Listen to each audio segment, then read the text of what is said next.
Bien sûr, c'est cette musique-là qu'on s'attend à saisir quand on pénètre dans la cité Gélie, quartier gitan montpelliérain. Mais cela nous réserve bien des surprises. Ainsi aujourd'hui, toujours en quête des chemins de la création, je me rends à la Chapelle, lieu consacré à l'art contemporain. Quand on entre, ce qui fascine tout d'abord, c'est la couleur de la lumière, filtrée par les vitraux. Puis c'est l'espace, totalement ouvert, le silence recueilli du travail en cours. Je me suis mise à parler à mi-voix car j'ai la sensation que ce lieu a gardé des traces du sacré. Un sacré qui serait maintenant celui de l'art. Je viens à la rencontre d'Étienne Schwartz, musicien, compositeur, qui a créé ce lieu il y a 15 ans. Voilà bien longtemps que nous nous croisons, mais curieuse de son aventure artistique et humaine, je désire mieux comprendre comment un artiste trouve l'énergie, le courage, la générosité même de se consacrer à l'accomplissement d'un tel projet. Faire vivre la création contemporaine dans un lieu aussi improbable qu'un quartier gitan. Il m'accueille dans le joyeux désordre de son bureau et m'offre une totale disponibilité, malgré tout le travail qui l'attend, je le sais. La rencontre avec la Chapelle. J'ai beaucoup travaillé dans le milieu de la danse. Et donc j'étais musicien, mais dans le milieu de la danse, en fait, tu n'avais pas de place pour les musiciens. C'est-à-dire que tu n'avais pas d'infrastructure pour les musiciens. Même dans un centre chorégraphique, par exemple, tu n'as pas de studio d'enregistrement. Tu n'as pas le matériel pour ça. Et dans le monde de la musique, il n'y a pas vraiment de place pour les danseurs. Parce que si tu vas dans un studio d'enregistrement, il y a très peu de place. Donc tu ne peux pas mettre des danseurs et dire voilà, on va enregistrer, on va créer des choses ensemble. Non. Donc, depuis les années 80, moi qui travaillais dans la relation entre musique et danse, je cherchais un lieu, en fait, pour rendre ça possible. Et ça faisait 2 ans qu'on cherchait. Un jour, j'apprends que la Chapelle, que c'était une église dans un quartier particulier, et que cette église, éventuellement, elle pouvait devenir un lieu artistique. Donc voilà, je me renseigne là-dessus et je prends contact avec l'évêché. Et au bout de longs mois de tractation, d'explication avec l'évêché, ils acceptent, ça a presque duré 1 an, ils acceptent enfin de nous louer le lieu. Voilà. Non, 1 an, c'est pas grand-chose, mais en même temps, quand tu viens tous les jours, tu passes en voiture devant, et tous les jours, on travaillait, on faisait des choses, et puis on passait par la cité Gélie, on s'arrêtait devant, et on regardait la chapelle. On disait, waouh, ce serait quand même super, hein. Ce serait vraiment incroyable d'avoir un lieu comme ça.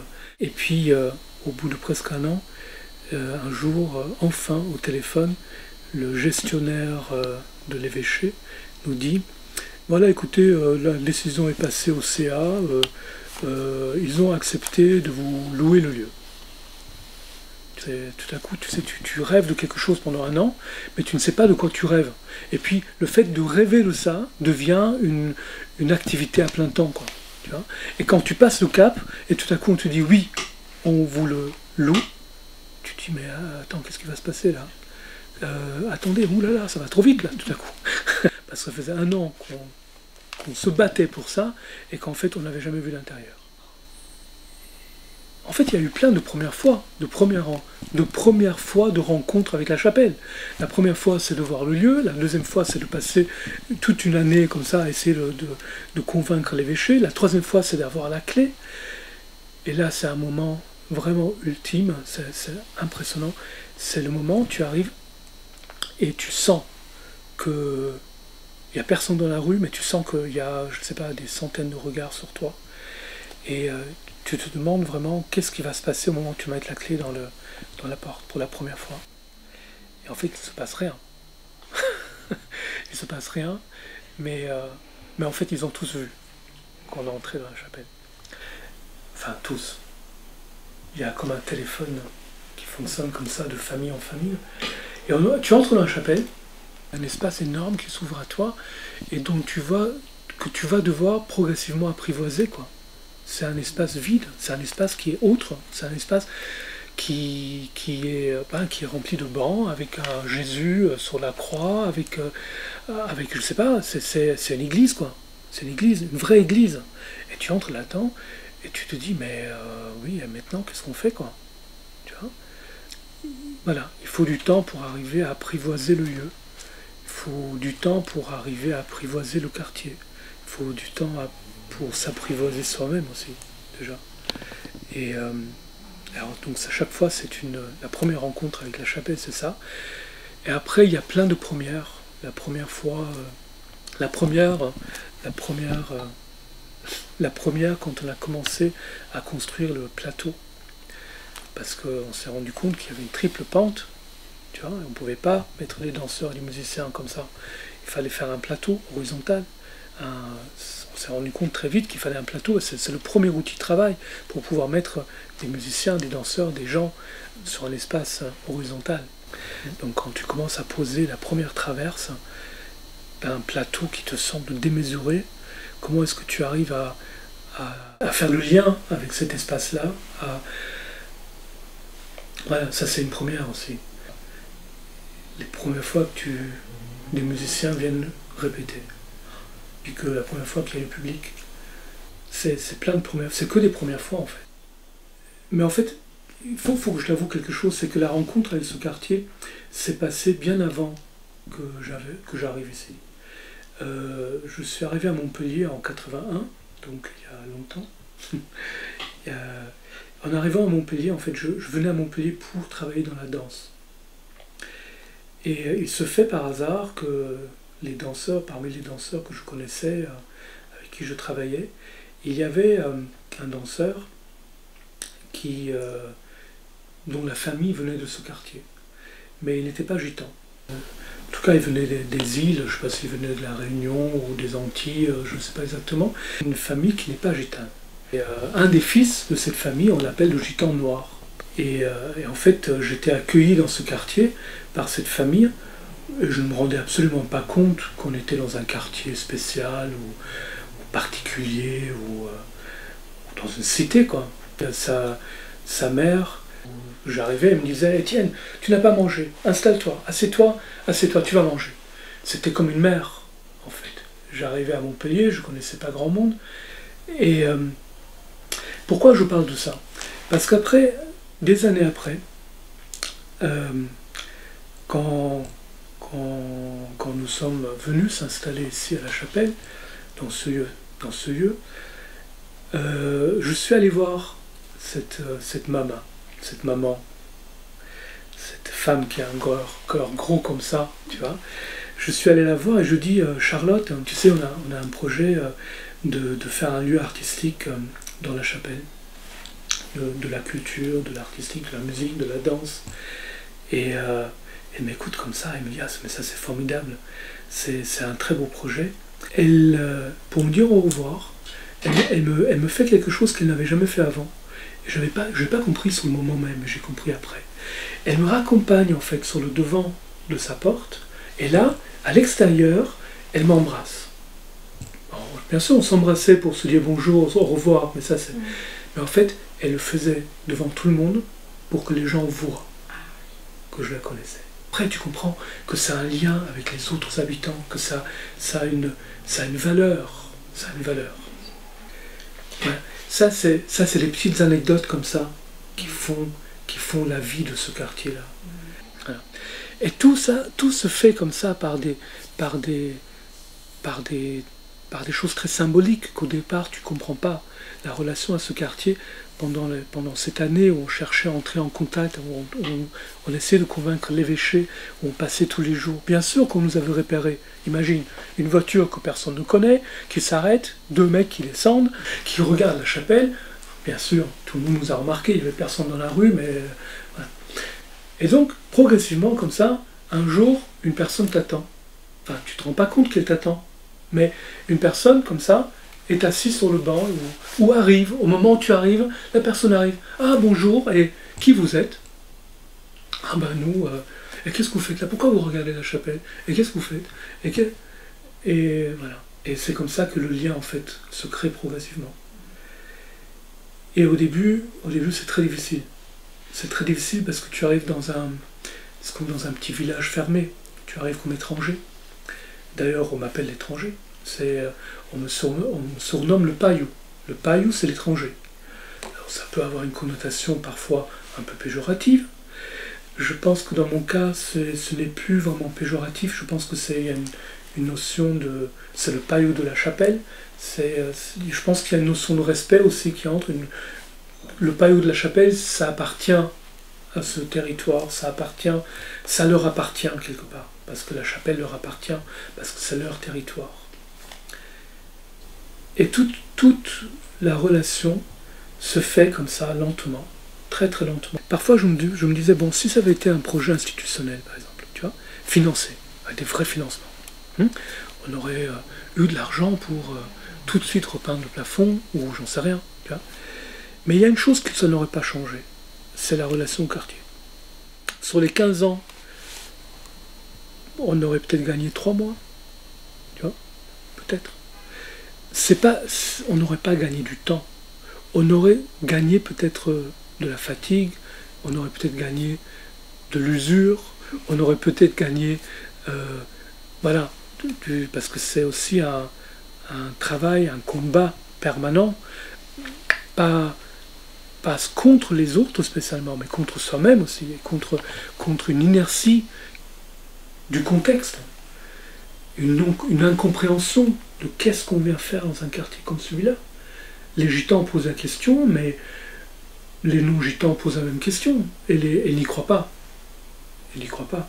Ça veut dire quoi un projet comme ça, un projet de lieu artistique dans un territoire, comme dans la cité Julie? C'est un élu, un politique, qui m'a dit un jour, à peu près 4 ans après le début de ce projet, un jour il m'a dit, tu sais Étienne, quand tu as commencé ce projet à la chapelle, personne n'aurait parié un copec sur ce projet.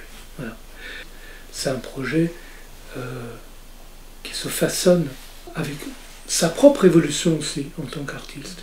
C'est-à-dire que tu es là et ce que tu reçois du quartier, ce qui interfère sur toi, ça interfère aussi sur ce que j'ai pu penser, sur ce que j'ai pu apprendre, sur ce que j'ai pu avancer dans tout ça, dans cette relation à moi-même, à cette relation dans le quartier, à cette relation par rapport à qu'est-ce que ça veut dire être artiste, qu'est-ce que ça veut dire créer des œuvres, quel sens ça a. Tu sais, la chapelle, en fait, pour moi, c'est un projet artistique. C'est le projet artistique le plus long que j'ai mené jusqu'à présent. Je n'ai jamais travaillé 16 ans sur une création.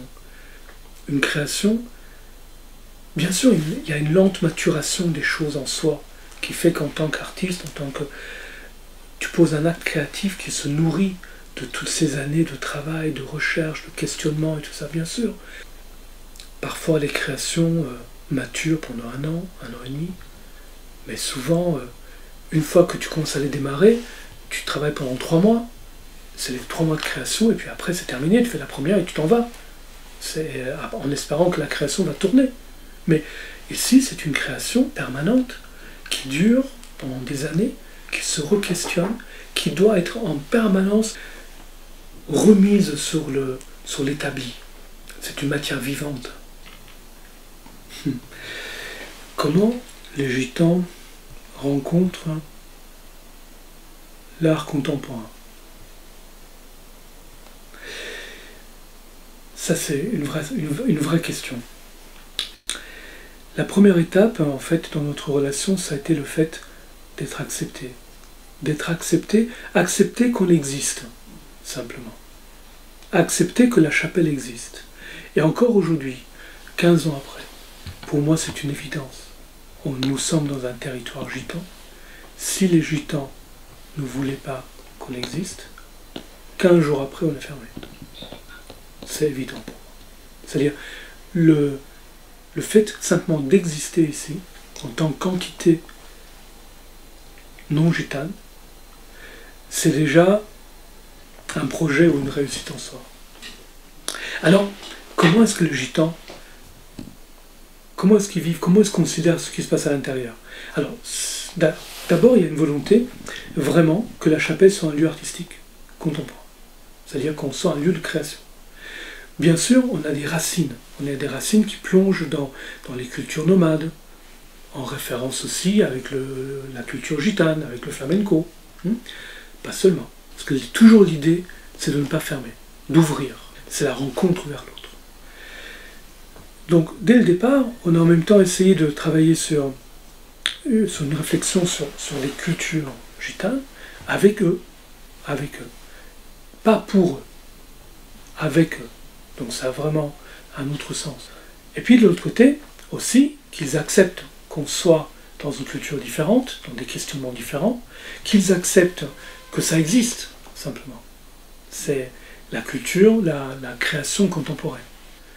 Parce que même les artistes, même dans le monde des artistes, il y en a qui considèrent la culture ou la création artistique comme quelque chose d'incompréhensible. Et donc ils acceptent ça. Même aujourd'hui, après 15 ans, les gitans ne viennent pas voir ce qui se passe ici. C'est-à-dire, il y en a qui viennent, mais c'est tellement peu, il y a tellement peu de gitans qui viennent, qui s'intéressent à ce qu'on fait à l'intérieur, quand c'est pas gitan ou pas flamenco, que c'est comme s'il n'y avait personne qui venait. Mais, quand même, ce que j'aime là-dedans, c'est qu'ils viennent pour me faire plaisir. Une des premières fois que j'ai vu une famille gitane, c'était s'installer dans le public. Et c'était extraordinaire, parce que c'était une soirée, je m'en souviendrai, je pense toujours. C'était une danseuse, entre guillemets, expérimentale, buto contemporain, qui était accompagnée par 3 musiciens de Boston, des musiciens un peu free jazz improvisateurs. Le public était en rond, comme ça. La danseuse, elle entre. Elle fait le tour du public. Elle se remet au milieu, et elle ressort. Et ça dure 1h15.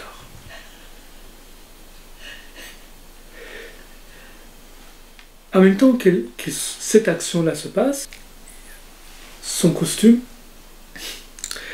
c'est un kimono de soie, qui est assuré. Progressivement, très très lentement, le kimono, en fait, il commence à se détacher, il commence à s'ouvrir, et il commence lentement à glisser sur ses épaules, à descendre, et progressivement, elle se dénude.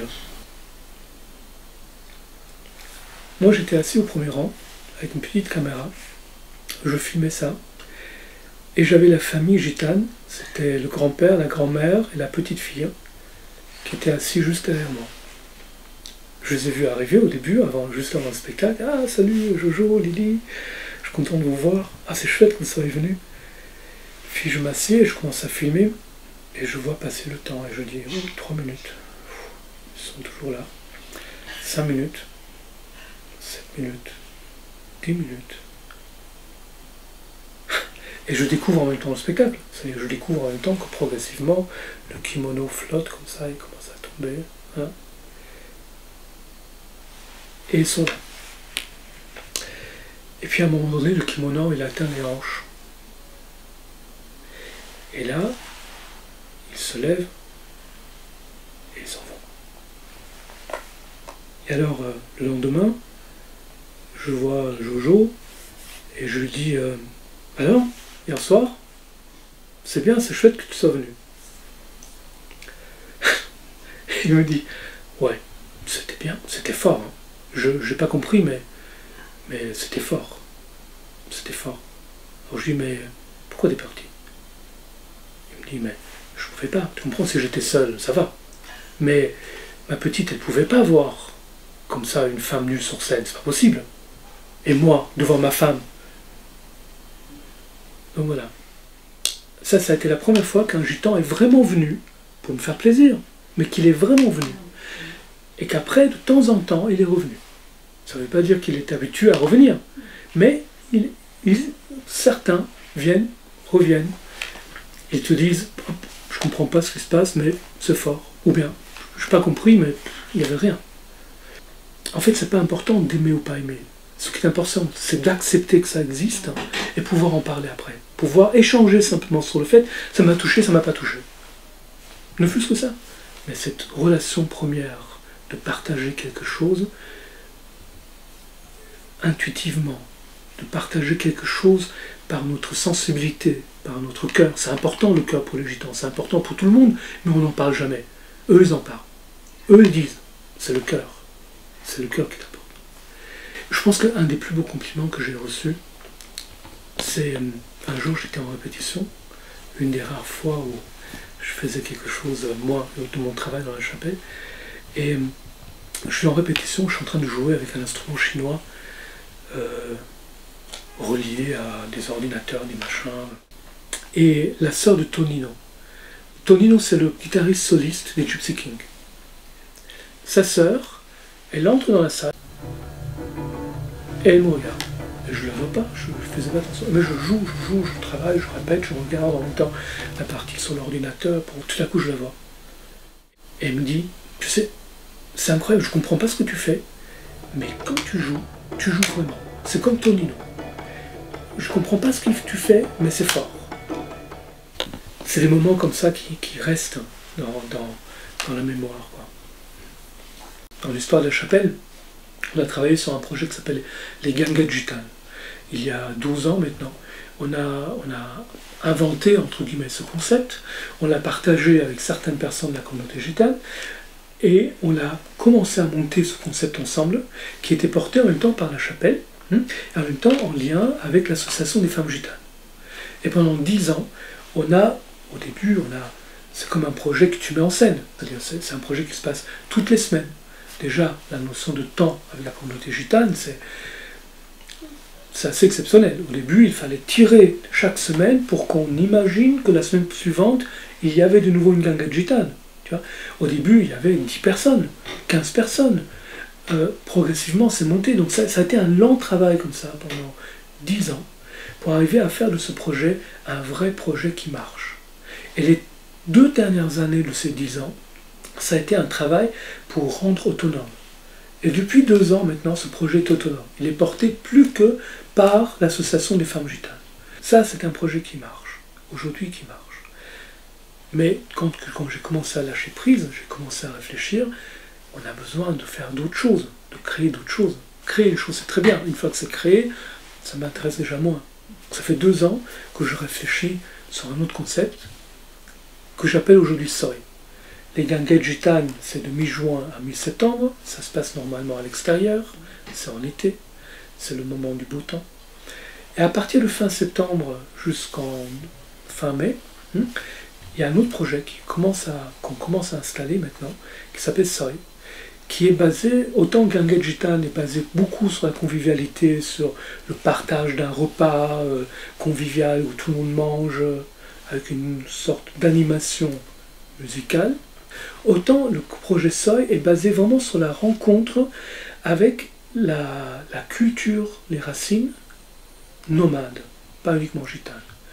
Parce qu'on va en même temps avoir des gitans qui vont venir jouer, danser, parler, présenter, mais aussi on va avoir d'autres cultures nomades. Par exemple, il y a Romanes Tzigane, qui est à Paris, qui est un poète, qui est un écrivain, qui est un poète, qui est aussi directeur d'un cirque, mais qui va venir, en fait, en février prochain, il va venir présenter son travail de poète.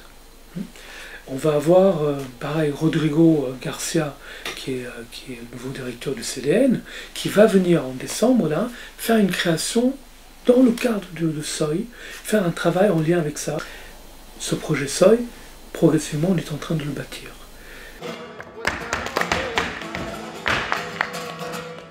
Donc moi je suis comédien et metteur en scène. J'ai ma compagnie TBNPD implantée à Montpellier. Et je travaille là sur un texte de Federico Garcia Lorca qui s'intitule « Jeux et théorie du duende ».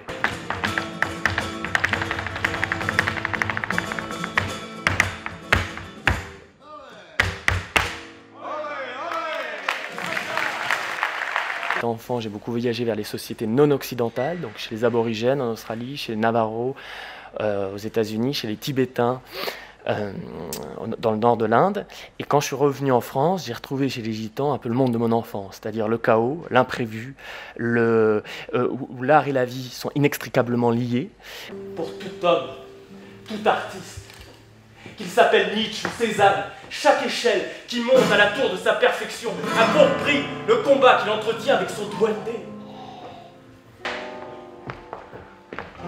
L'Espagne est le seul pays au monde où la mort soit un spectacle national, où la mort souffle dans de longs clairons à l'arrivée du printemps, et dont l'art soit toujours régi par un doigté ingénieux qui lui a donné sa différence et sa qualité d'invention. Mais il arrive tout à coup un moment où ça se passe, où une porte s'ouvre.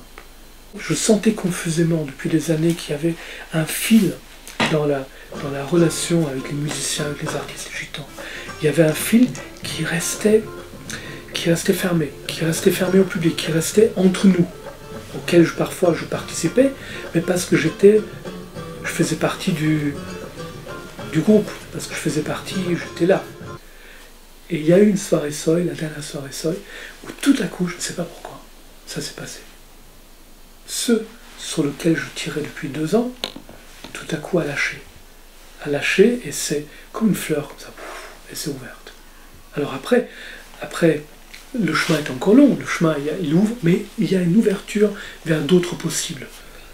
Ça fait des années que je fais partie un peu du monde gitan. Je suis un païen, je suis un étranger, et je ne serai jamais gitan. Mon but n'est pas d'être gitan, c'est clair.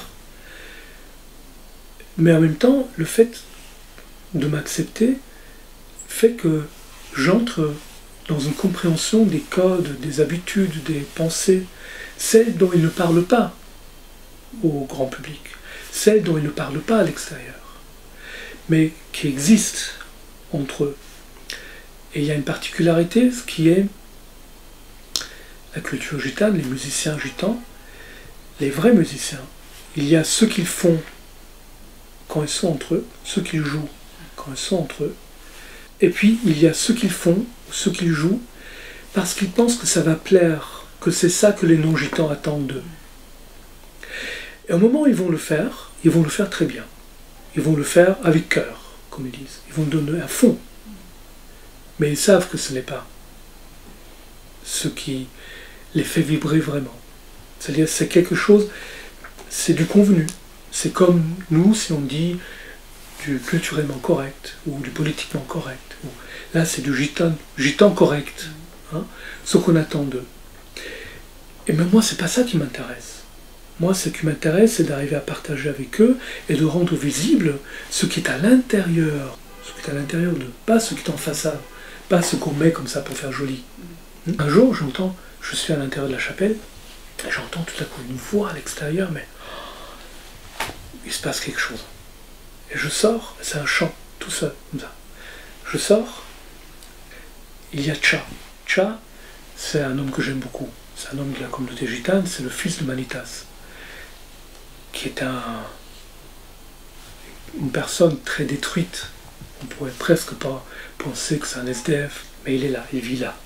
Et il est assis sur le banc, il a contre lui son chien. Les gitans n'ont pas de relation affectueuse comme ça avec un chien généralement. Lui, il a contre lui son chien contre lui comme ça, et il lui chante. Et ça, c'est des moments, il se passe quelque chose d'extraordinaire, de magique. Comment arriver à faire en sorte pour que cette magie-là, pour que cette honnêteté, pour quelque chose qui touche au fond de ce qu'on est, de ce qu'on vit, comment faire en sorte que ce soit dans une soirée où on se fait un rendez-vous avec le public, voilà, ce soir-là, on le fait. Ah, c'est très compliqué.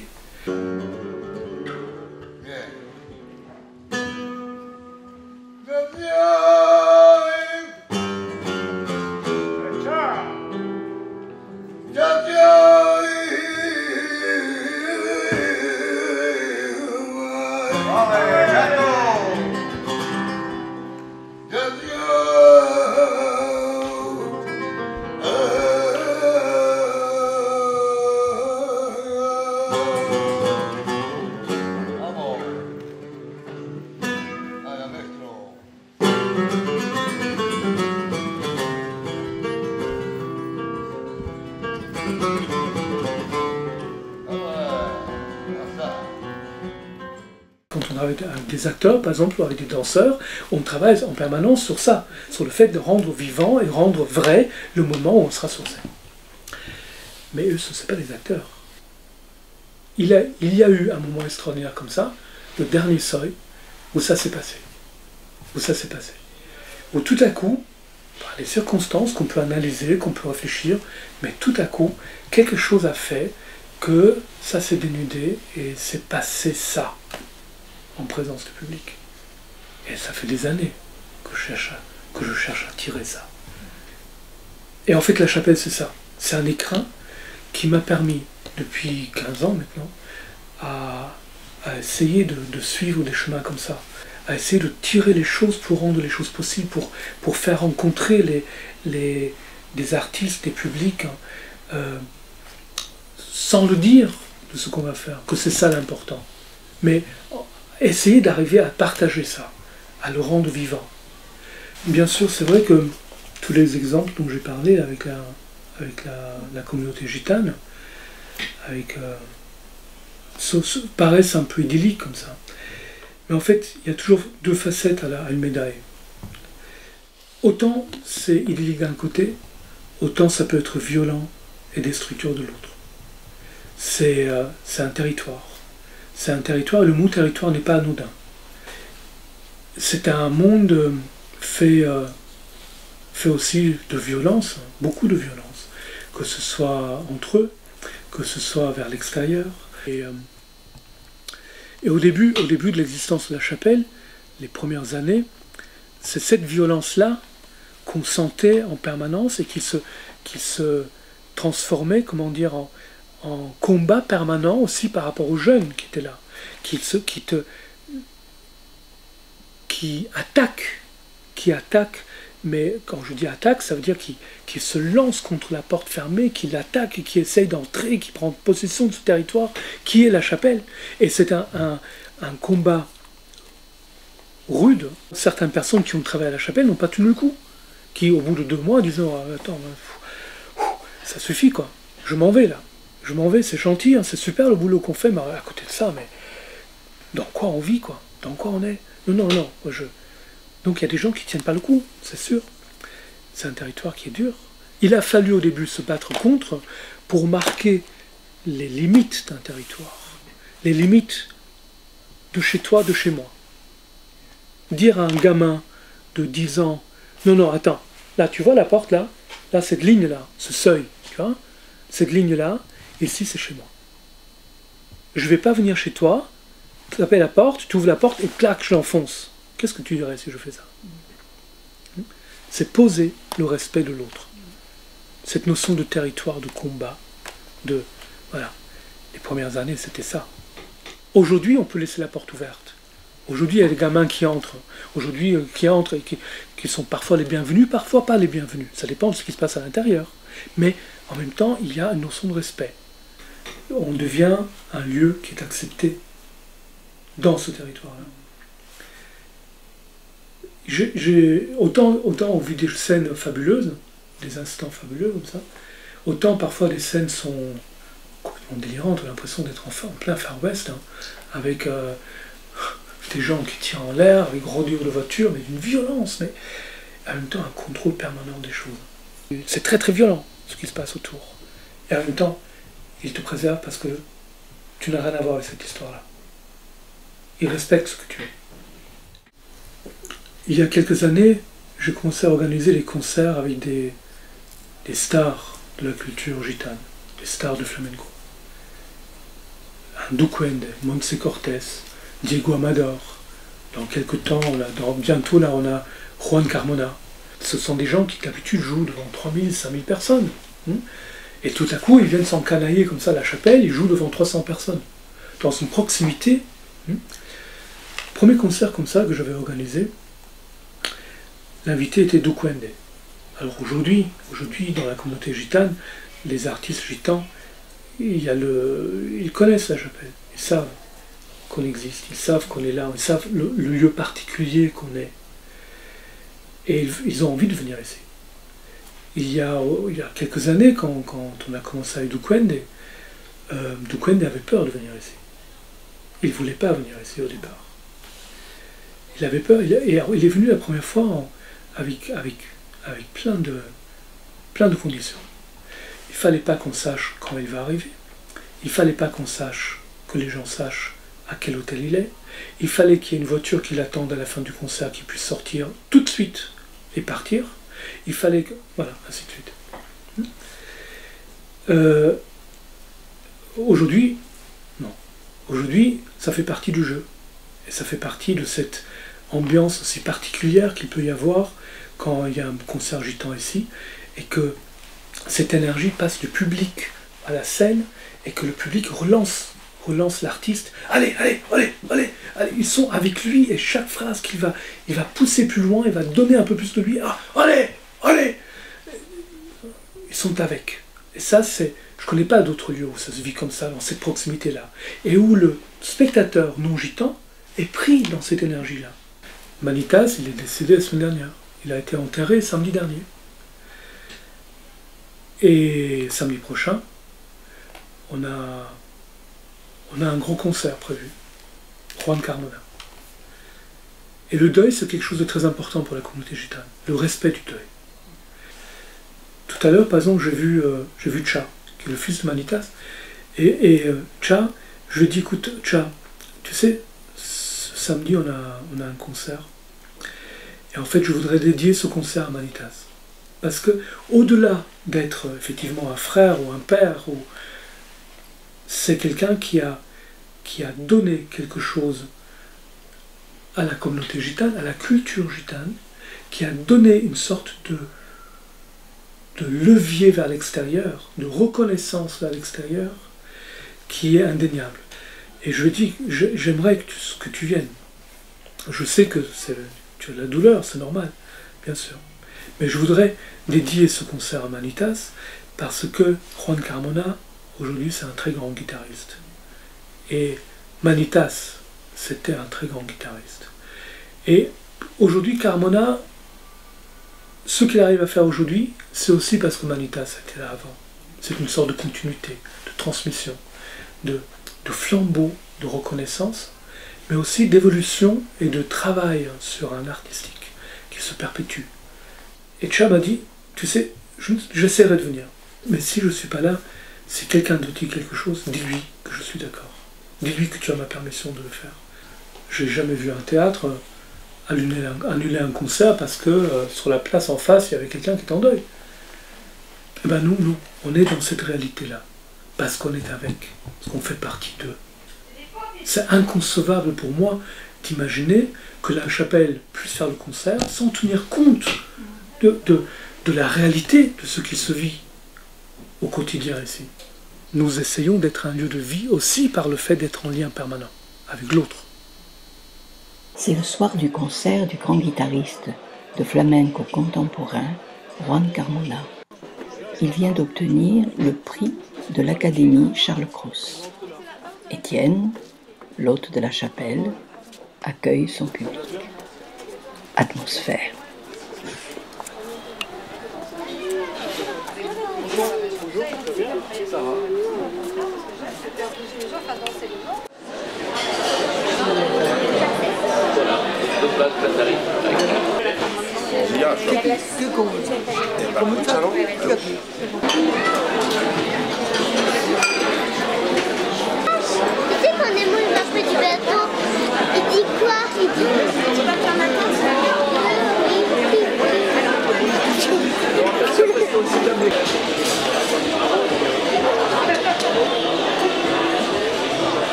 Je voudrais dédier cette soirée, ce concert de Juan Carmona, qui saura faire vibrer par le flamenco nos cœurs.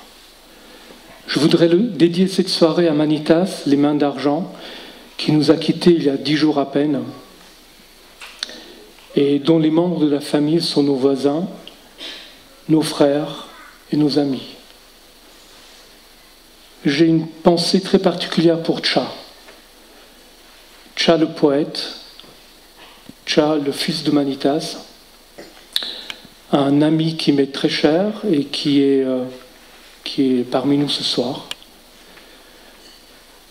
Le respect, le deuil sont des valeurs essentielles dans la tradition gitane. Cha le sait que nous sommes de plein cœur avec lui et aussi avec les autres membres de la famille.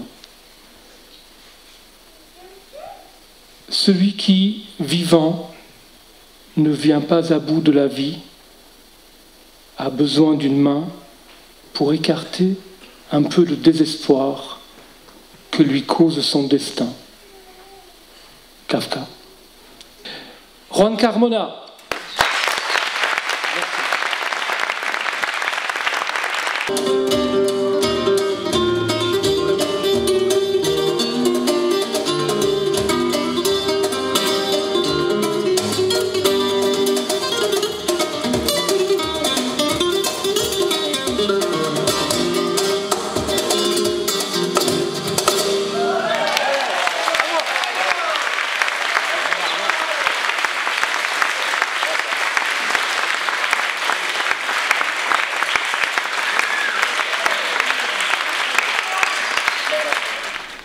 Le lendemain du concert, nous décidons de poursuivre notre conversation à l'extérieur, au pied de la chapelle, dans un décor qui lui aussi nous parle de l'univers gitan. Ça, c'est le territoire de Max. Max, c'est un gitan qui fait partie de la famille des Bayardo, il fait partie des Gypsy Kings, la famille des Gypsy Kings. Il a tourné pendant des années dans le monde entier avec les Gypsy Kings. Et Max, il raconte que dans la famille Bayardo, il y a deux tendances. Il y a ceux qui naissent avec une guitare à la main et ceux qui naissent avec la mécanique. Et lui, ça a été la mécanique. Alors, on l'a amené dans des tournées, mais en fait, son art à lui, son savoir à lui, c'est la mécanique. Alors c'est quelqu'un d'incroyable qui démonte les moteurs, qui les remonte, qui les change les moteurs, qui change les courroies, les machins, qui répare tout. Et c'est aussi ça le gitan, ce territoire. Parce qu'il y a toute une tradition de ferrailleurs, de ferraille, de voitures, voilà. Et donc parfois je descends de la chapelle, je le vois, je m'installe, je regarde un peu qu'est-ce qu'il fait, qu'est-ce qu'il bricole. Et parfois tu as comme ça une demi-douzaine de gitans autour de lui, quand il fait quelque chose de particulier, comme un échange de moteur ou une courroie de distribution, quelque chose vraiment où il faut démonter tout et remonter tout, ils sont là en train de regarder, quoi. C'est comme un spectacle. Voilà. Qu'est-ce que je cherche, moi, Étienne Schwartz, à faire dans la chapelle? Ça, c'est un vaste domaine. Parce qu'il y a tellement de choses qui se mélangent. Moi, avant d'être à la chapelle, j'étais quand même musicien, compositeur. J'ai travaillé beaucoup avec des chorégraphes. J'ai eu la chance de travailler au niveau international, je faisais à peu près 3 grosses créations par an, qui après certaines tournaient dans le monde entier et d'autres faisaient juste une première avec, tu sais, les 5 représentations comme ça que certaines petites compagnies arrivaient à trouver. En tout cas, j'étais musicien, compositeur et je travaillais vraiment sur la notion de scénographie, sur la notion de dramaturgie, de qu'est-ce qu'on racontait. Je ne faisais pas que de la musique, j'étais en lien avec le chorégraphe et un de mes grands questionnements, c'était la relation au public en fait. On travaillait souvent dans des théâtres, dans des espaces traditionnels, avec une scène, avec une boîte noire, avec une frontalité. J'ai beaucoup travaillé aussi avec des danseurs, avec des ateliers de danse, avec des cours de danse, donc en proximité du corps du danseur. Et une de mes grandes questions, ça a été comment faire pour que le corps du spectateur soit investi dans le même espace que le corps du danseur. Voilà, ça paraît tellement évident. mais c'est évident et en même temps c'est un questionnement permanent. Alors ça m'a fait travailler dans les situations frontales, je travaille à l'Opéra d'Amsterdam, dans des situations frontales où je cherchais, par le son, à faire en sorte que l'espace soit un seul, déjà. C'est-à-dire, je travaillais sur des implantations de haut-parleurs, pas pour diversifier les sources spécialement, mais pour que l'espace de perception, en fait, soit un. Je ne supportais pas l'idée, en fait, que le danseur était sur scène, qu'il y avait deux haut-parleurs sur les côtés, qui cassent, qui arrêtent l'énergie de la scène vers la salle. Au contraire, pour moi, c'est un seul espace. Tout naturellement, à la Chapelle, c'était beaucoup plus facile de mettre le spectateur et l'artiste dans le même espace. Et tout le travail a été comment arriver à ce qu'on soit dans le même espace, à ce qu'on partage les mêmes sensations, à ce qu'on partage le corps, la sensation du corps. Voilà. D'abord, je crée cet espace de la Chapelle d'abord pour les artistes et les publics. Pendant des années, en fait, je ne me rendais pas compte que je travaillais sur ma propre recherche. J'avais l'impression que je travaillais sur un outil au service du travail des autres, au service des artistes, au service de la relation au public. Je ne me rendais pas compte que ça concernait réellement mon propre travail. En fait.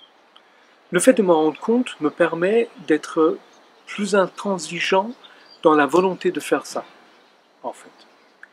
Le fait de me rendre compte que c'est un chemin artistique me permet d'être plus déterminé dans cette recherche-là, de l'affirmer et de progressivement accepter d'exclure de ce processus les artistes qui n'y entrent pas.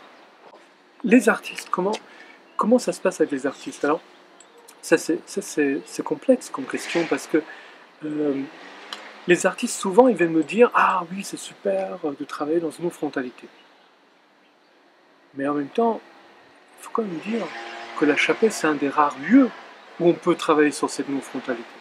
Donc, l'idée paraît toujours très intéressante, mais la réalité, c'est encore autre chose.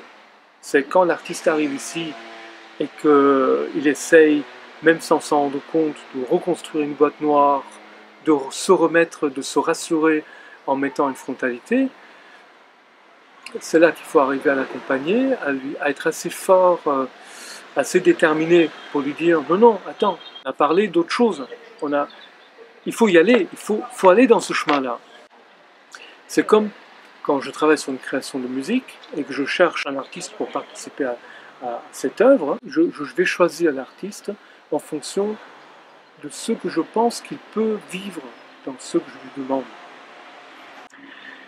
Alors pour faciliter les choses, bien sûr, on a défini des axes artistiques, des axes de la Chapelle dans lesquels nous travaillons, des lignes. On a défini le fait de travailler sur les musiques nomades, sur les écritures sonores contemporaines, sur les arts numériques, sur le corps en relation avec les arts numériques. Alors en même temps, ces trois sujets, ces trois domaines tellement vastes qu'on pourrait créer 3 chapelles avec chaque fois une ligne dans chaque chapelle. Voilà, pas de problème. Je pense aussi que c'est mon besoin d'être humain, d'artiste, de ne pas me sentir emprisonné.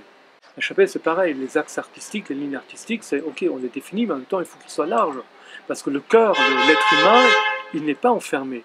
On n'est pas enfermé dans des petites boîtes. On a besoin d'espace, on a besoin que l'imaginaire puisse travailler, on a besoin de se projeter, on a besoin d'utopie, d'espace pour vivre cette utopie en nous et la partager.